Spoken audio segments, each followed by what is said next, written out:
Today is all about astronauts, past, present, and future.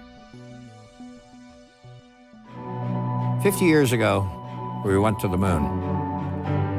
We called it Apollo. What many people don't know is that Apollo had a twin. She was a woman named Artemis, goddess of the moon. We are returning to the moon as a new generation of explorers. This time to stay. And to prepare to achieve humanity's next giant leap of sending the first human missions to Mars. We believe our course will redefine what is possible.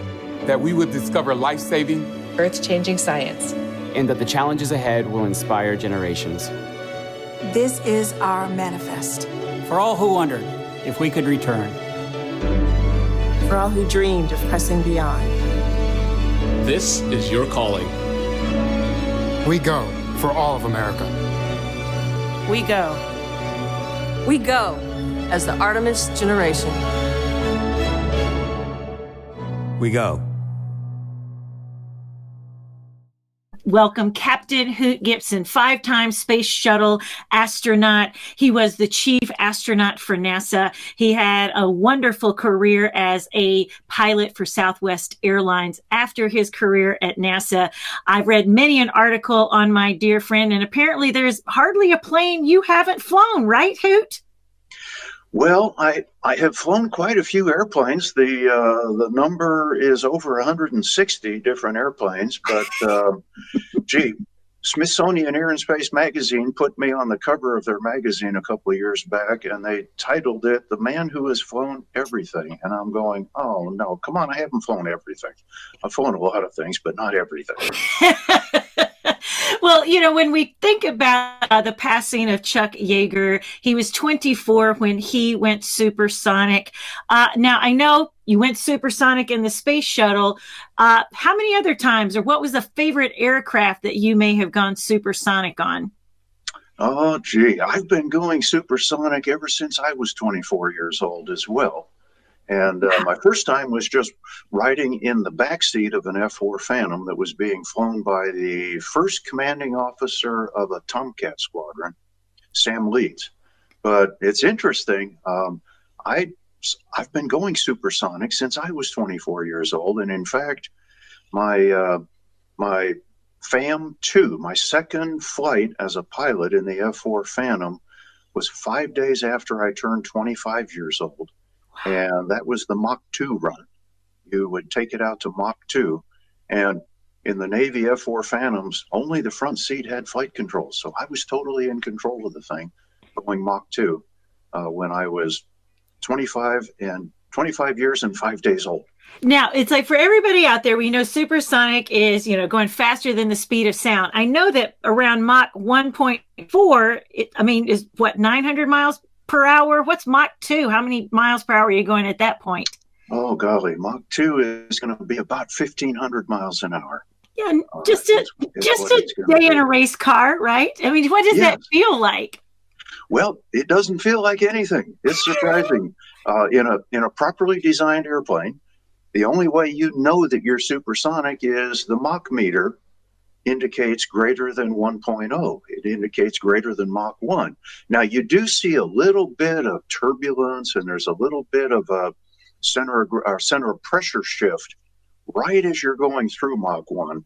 So you can kind of feel that. But once you are through the, quote, sound barrier, which really isn't a barrier at all, but once you are through Mach 1, everything smooths out, and it just feels like you're subsonic when you're actually going supersonic in a well-designed airplane. Well, NASA is working on their X-59, and they're trying to lower the boom of that supersonic flight. But when they are successful, we will be able to fly halfway around the world. And it's just like we're talking commercial supersonic flight. We'll be able to board a plane and get to wherever we want to go in about half the time. So I can't wait to fly in that one day. But I want you to tell everybody about sort of your initial inspiration or your initial introduction to flight. Who were your greatest influencers? Great question, Janet. And my mom and dad. I was so very fortunate to grow up in a flying family. Mom and dad were both pilots. So I literally have been flying with my parents since I was an infant. And my dad was the flight instructor who taught me how to fly.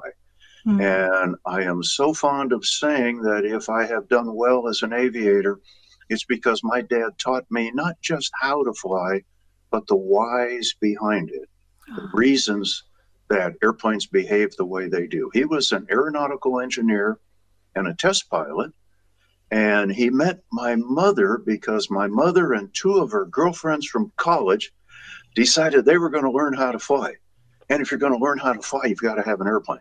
So the three of them went out and bought a J2 Taylor Cub. This would have been in about 1943. I think my mom told me they paid $900 for it. And none of them knew how to fly yet, but they owned this airplane, and that's how she met my dad. And so, as I say, I was fortunate to get to grow up in a flying family. My dad was my big inspiration. And I knew from the time I was about 10 years old, I wanted to be an aeronautical engineer and a test pilot just like my dad. Well, you have made him proud. I'm sure many, many, many times over.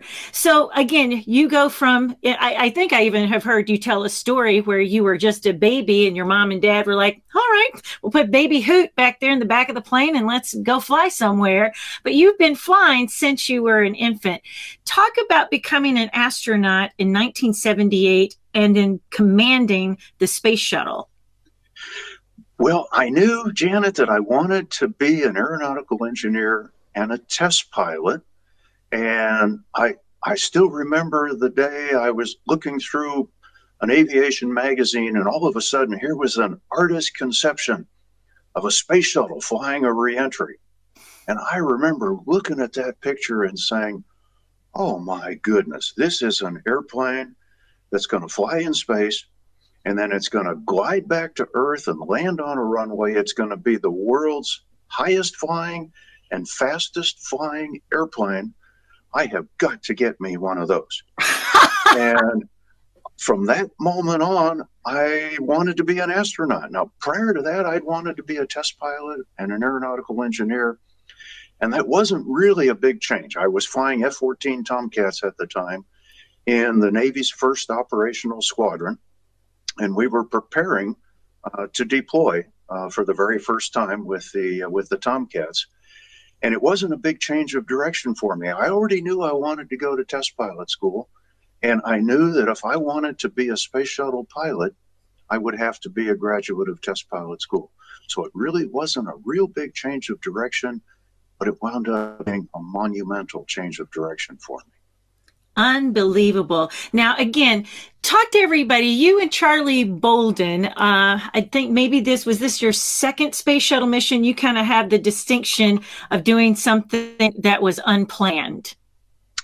Yes, we did. I had the pleasure of flying with Major General Charlie Bolden. Back then, he was just a lieutenant colonel, but he and I flew the 24th flight of the space shuttle in January of 1986.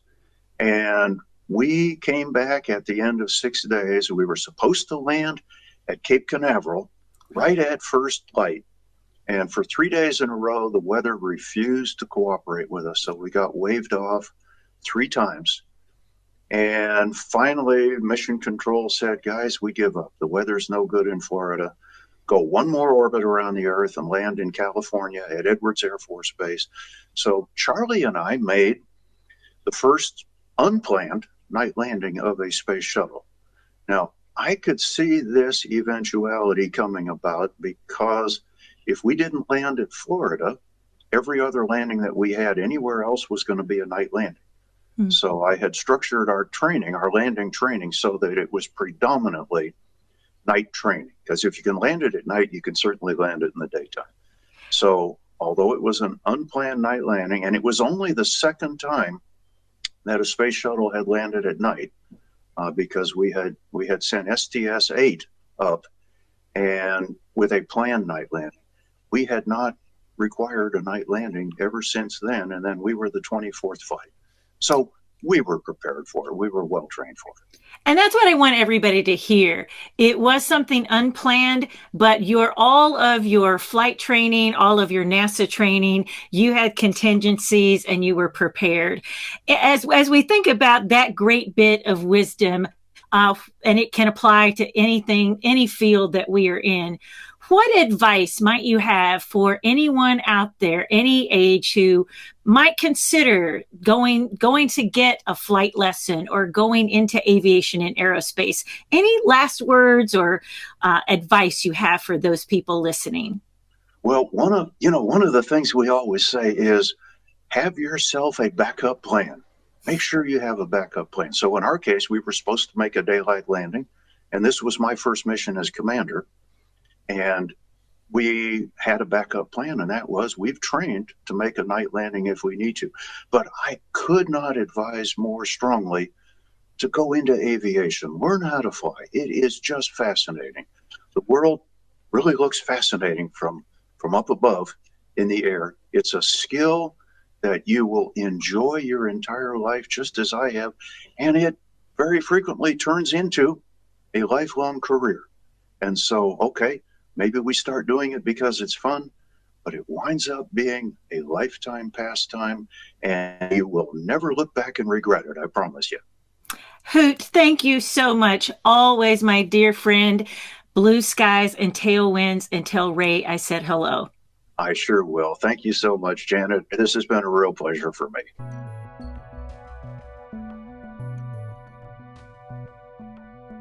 This is Dr. Don Thomas, four-time space shuttle astronaut. And again, my friend extraordinaire who always says yes when I elicit a call and say, I got a group of 10 kids in Montana. And he said, sure, sign me up. So Don, welcome this morning. Tell everybody a little bit. I think one of your best stories is how you became an astronaut, how you were so relentlessly committed to seeing that dream come true. Thanks, Janet. It's great to be with everybody here today. And as Janet mentioned, I wanted to be an astronaut since I was 6 years old. And when I was 6, NASA launched the very first astronaut to space a long time ago, May 5th, 1961, almost 60 years ago, from Cape Canaveral in Florida there. And I watched that launch at my elementary school in Cleveland, Ohio. I was just in kindergarten. And they had us all come to the gymnasium, and I watched the launch on a small black and white TV. And as soon as Alan Shepard had made it to space, I remember sitting there saying to myself, I want to do that. So ever since I was 6, I knew I wanted to be an astronaut. I wanted to ride a rocket. I wanted to experience zero gravity floating around in space. So I always knew what I wanted to do, but I wasn't sure, well, how do you become an astronaut? We only had 7 American astronauts at that time, and I didn't know any of them. But the one thing I recognized early on was it was going to be tough, very difficult. There's a lot of competition. Thousands of people apply to be astronauts, and then just a small handful are selected. So I knew as a young boy, my only shot of ever making it to space would have to involve me working hard and doing my best in school every single day. And that's what I did in math and science, but reading, art, history, music, gym, whatever I worked on, I gave it my best effort. So I worked hard through school. After high school, I went on to college. I went to Case Western Reserve University. I got my bachelor's degree in physics, one of the sciences, and that's the minimum degree you need to become an astronaut, a 4-year college degree in math, science, engineering, or the medical field. But I knew the competition was going to be tough, so I stayed in college and I got my PhD in engineering. So after 9.5 years of college, I finally got out and I started applying to NASA to become an astronaut. NASA selects new groups of astronauts every 3 or 4 or 5 years. They'll pick a small group of 5 or 10, 15, depending on their needs. And 2 years after I got out of college, NASA had the announcement they needed new astronauts. I was all excited. I wrote to them. I got the application form. I carefully filled it out. I mailed it in, and NASA turned me down. I was surprised, but I said, well, I'm not going to give up. I'll try again. 2 years later, another astronaut selection. Got another application, filled it out, sent it in, and that second time, they said no again. And at this point, I decided I need to do more to get noticed by NASA because I wasn't even getting close in the competition. And being an engineer, what I did is I studied the data. I carefully looked into the backgrounds of the people that were successful to see what do they have that I don't have? What am I missing here? And by studying that, I learned a few things. The first was most of the astronauts that they were selecting already had some flying experience. It wasn't a requirement, but it seemed to help. So I decided, well, I can do that. And I started taking flying lessons, and I got my pilot's license and my instrument rating, and I was working on my glider rating at that time as well. I also noticed that most of the astronauts they were selecting had some parachuting or skydiving experience. Again, not a requirement, but something that seemed to help. So I learned to do that. I also taught a university course. That seemed to be experience NASA was looking up for. So I worked on these activities, and 3 years later, another astronaut selection.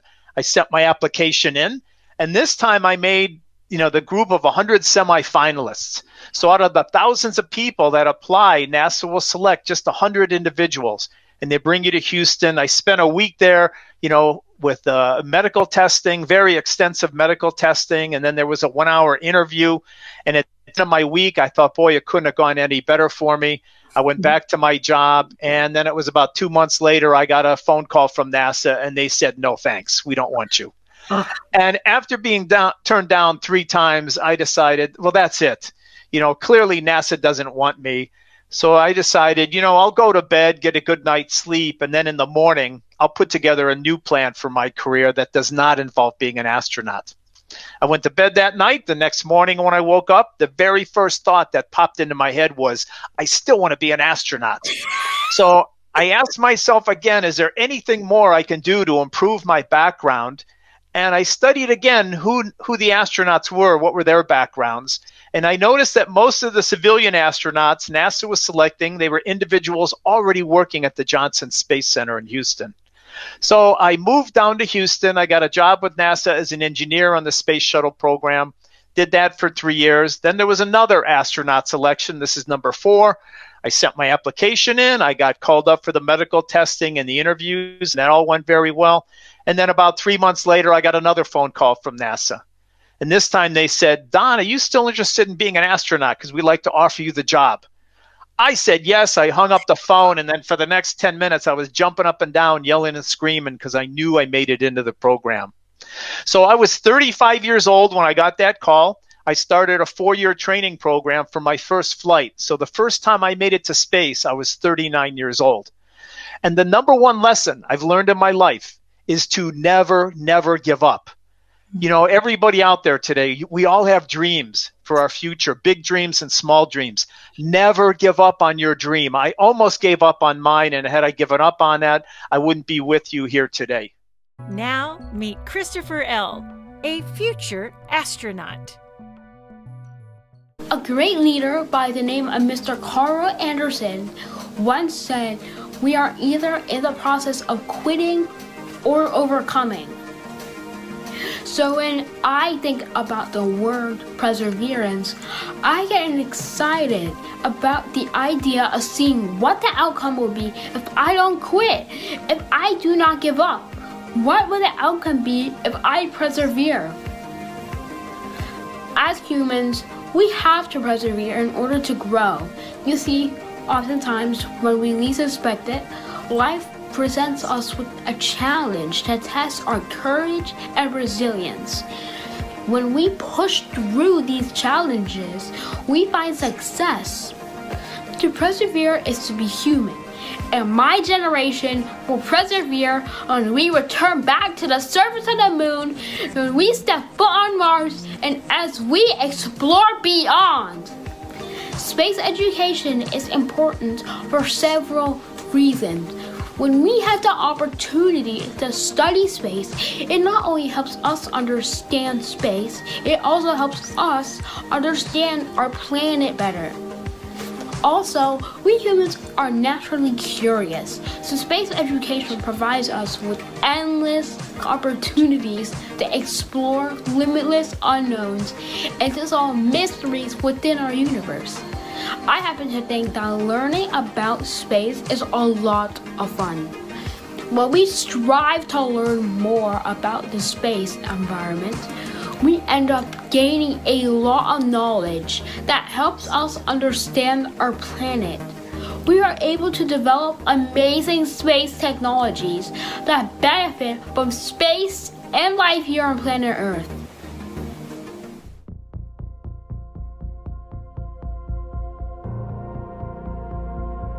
At NASA, we have always answered the innate call to go.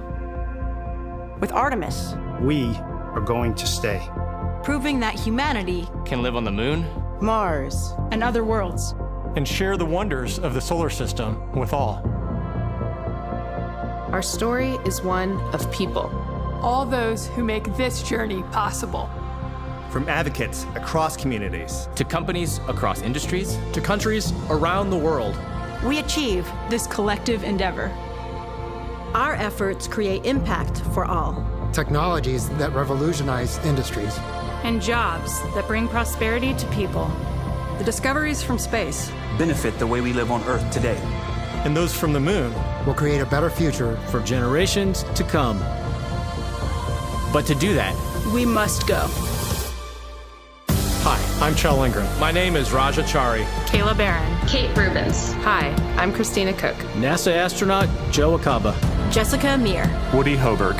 Anne McClain, Stephanie Wilson, my name is Johnny Kim. Nicole Mann, Victor Glover. Jessica Watkins. Hi, I'm Matthew Dominic. Jasmine Mogbelli. Frank Rubio. Scott Tingle.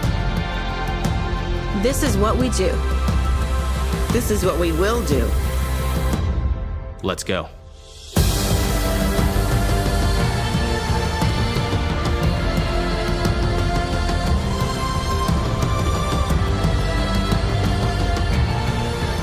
We go to the moon to learn how to live on other planets. For the benefit of all. Come on in, you guys. Today, we are so very honored to be speaking with Commander Chris Hadfield, who was the first Canadian to go for a spacewalk and the first ever Canadian commander of the International Space Station. One question I have is, what advice would you give to kids like us that want to be astronauts like you? The thing to think about is there's a big difference between want to and turning yourself into. You know, it's not like so they're just going to someday say, we want you to be an astronaut. You go, oh, gee, I had no idea.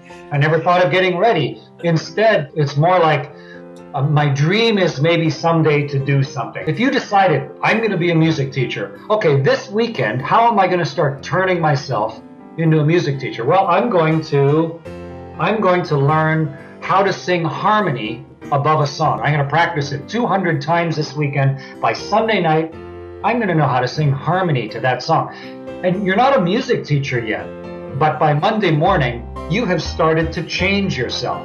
And you're more of a music teacher than you were on Friday night. And if you just take little steps like that, you slowly turn yourself into what you're dreaming of being. And that's how you become an astronaut. So, what inspired you to become an astronaut? The very first two people, Buzz Aldrin and Neil Armstrong, walked on the moon the summer that I was turning 10. I thought it was the coolest thing ever. I mean, how cool is that? There are two people walking on the moon. And for me, that was immensely inspiring. That's what inspired me, and it still inspires me today. Well, I want to know what your favorite space food was. Favorite space food? Your sinuses can never drain because there's no gravity to drain them, and your tongue is always sort of swollen, so you don't taste your food. So that's why I liked spicy food that normally like brings tears to your eyes. NASA provides shrimp cocktail, but it's dehydrated shrimp cocktail. But you take like a little packet of shrimp cocktail, you slide it over a little needle, it fills up your bag with water, and so you got water and shrimp cocktail, and then you shake it all around, and it mixes. And now you can grab the shrimp cocktail. But the reason I like it is on the shrimp cocktail was cocktail sauce. And in the cocktail sauce was horseradish. Really strong, powerful horseradish. So when you took a bite of that, it was almost like a decongestant. And suddenly you could taste. What is the best thing about being on the International Space Station, and what's the hardest thing? The hardest thing is remembering everything. Imagine if somebody this afternoon taught you how a certain life preserver worked. Someone taught you that today, and then they never taught it to you again. But now 6 years from now, or 12 years from now, you're getting ready to land in your spaceship, and you have to remember, okay, if we have to do an emergency abort into the water, what did that instructor tell me 12 years ago about how to use that life preserver? Because it might be the difference between life and death. The best part about space flight was going outside for a spacewalk, because you put on your huge spacesuit, you grab onto the hatch, you pull yourself out into space, and suddenly you're just there holding on with one hand to the outside of a ship, alone in the universe. And if you look over here, the whole world is just pouring by at 5 miles a second. You go from Los Angeles to New York in 9 minutes. And if you look the other way, it's the whole universe. The blackness of the universe is right there. And you're in the universe with the world by yourself.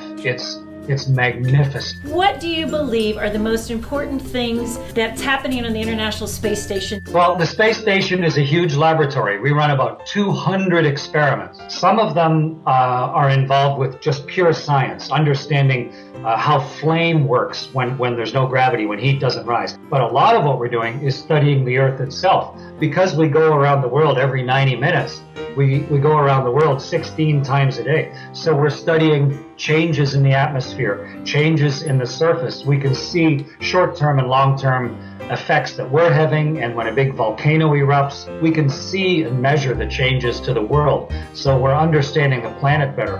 Also, you look out to the universe, we don't know what 94% of the universe is made of. We can only account for 6% of the entire universe. We don't know what it's made of. We call it dark matter and dark energy. That's because we don't know.